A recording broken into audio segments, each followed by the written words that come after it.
What's going on, everybody? It's been a little bit since I've posted any videos on the channel, so today we just have a little quick install. We got a likewise shifter. I know the car's an automatic, but it's so easy to change out the shifter on this. I wanted to get something different, change it out, have something unique and custom, just a little touch to the build. And I guess we'll probably just do an update video. It's probably been good 5,000 miles or so since I installed the H&R lift springs. So we'll just kind of go over, the vehicle, how it's doing, how all of the other suspension mods are doing, maybe like talk about tires in a little bit, how everything's been going overall with the build. But yeah, let's get into unboxing that shifter, and then we'll get to the quick installation and then a little overview. Alright, so let's get into this unboxing. We got our likewise shifter. They got their own little custom tape. It's pretty dope. So I'll get this cut open.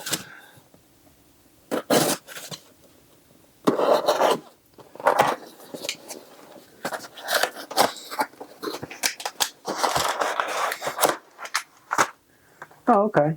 So they got like their own little packaging. That's cool. So there's two different adapters.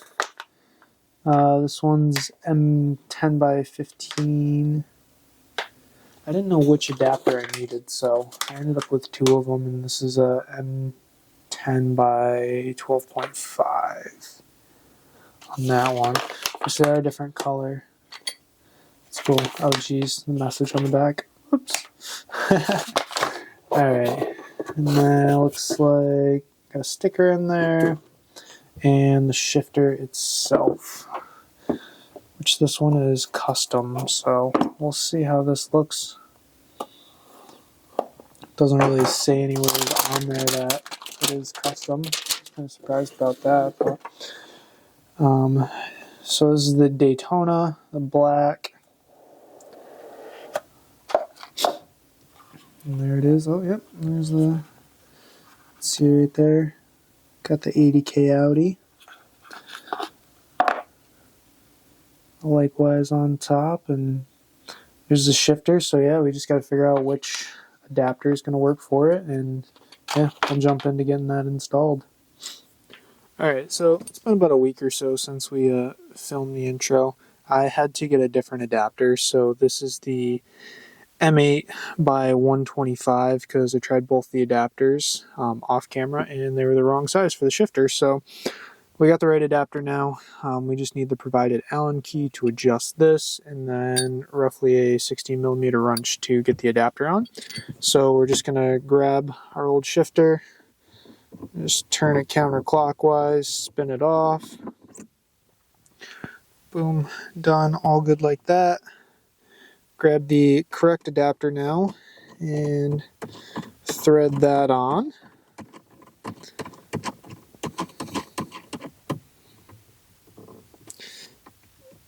Alright, and then once we got that on, use a 16mm to tighten it on there so it's good on those threads. And then what you do first is grab the shifter, thread it on here, and then you're going to see how far off it is. So mine is almost 180 degrees off. So we're going to take it back off and then use the provided Allen key and whatever you want to call it, that little grub nut. We're going to rotate that almost 180 degrees out. We'll stop a little short, like 170, 175-ish, and then thread this back on to see where it lines up.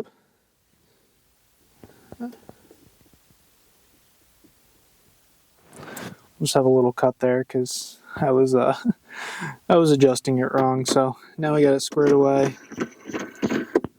Get that on and snug it up a little bit, and perfect. You can see the 80K Audis right there, and I'll show you guys. I'll pick the camera up and show the shifters right there, but there it is, a likewise shifter, and give you guys some close-up, get some photos of it. So there we go. You can see the likewise logo up there on the front. You got a nice little 80K Audi down there, and It's a good fitment for the shifter. I like it a lot. So here's a couple up close shots of the shifter, and then we're going to roll right into a little update video for our outro of this video.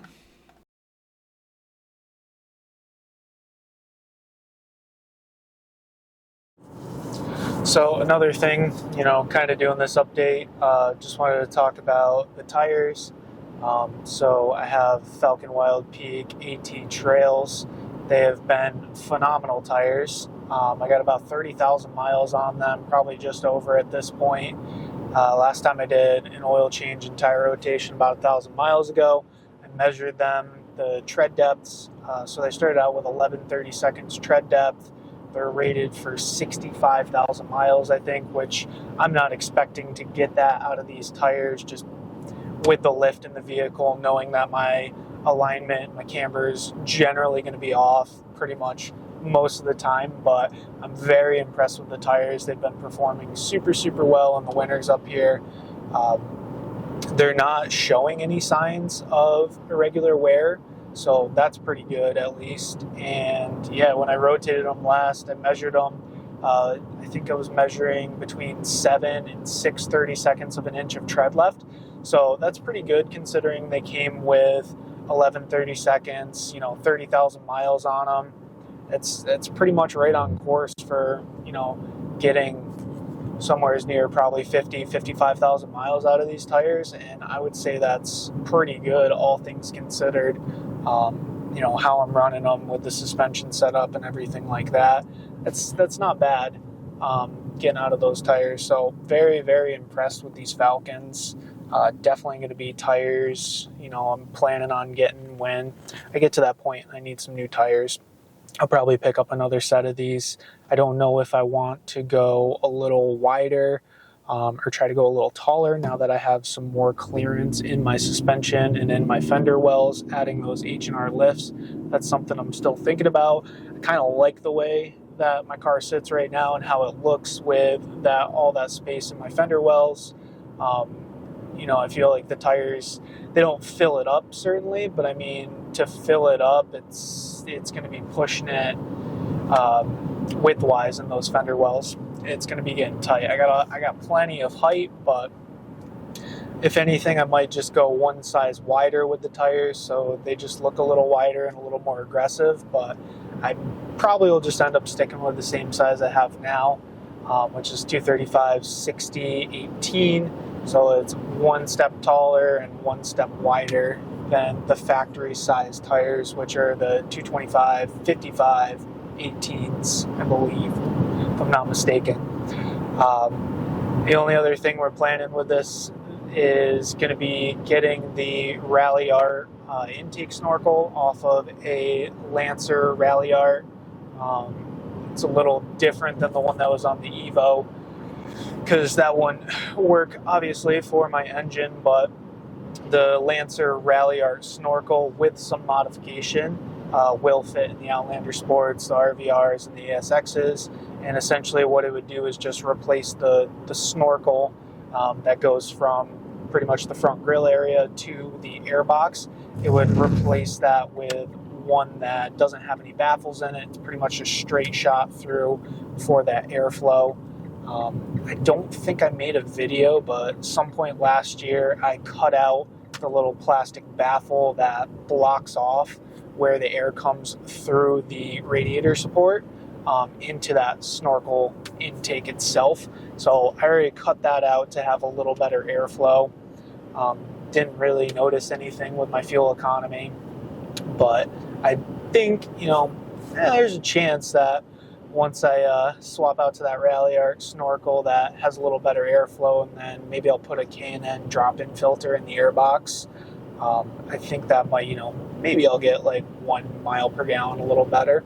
If not, it's not the end of the world, still just getting some better airflow. So that's always good for the engine, getting more air into it. So that's really all I got, I think. So, I mean, that's a little update of what's been going on with the vehicle, some things that are coming up probably later this year. Like I said, doing that Rally Art intake snorkel, looking into a subframe drop, and replacing my CV axle on the driver's side so I can get rid of this axle hop that's been going on for a little while now.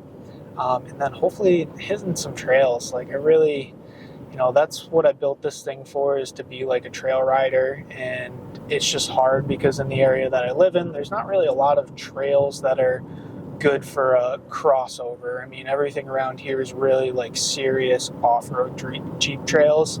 Like you need a true 4x4, big lift, a lot more ground clearance than I have, a lot more suspension flex, but who knows? We'll see what's going on. I'll link up with some buddies that are on trails and stuff and try to see if we can find something that's a little on the softer side that this thing can handle, and try to get some videos going on some trails showing what this thing can do. But yeah, so I mean, appreciate everybody that watches the videos, tunes in, any comments, support, I do appreciate it. This is just something that's been fun for me to do. So yeah, we'll catch you guys on the next one.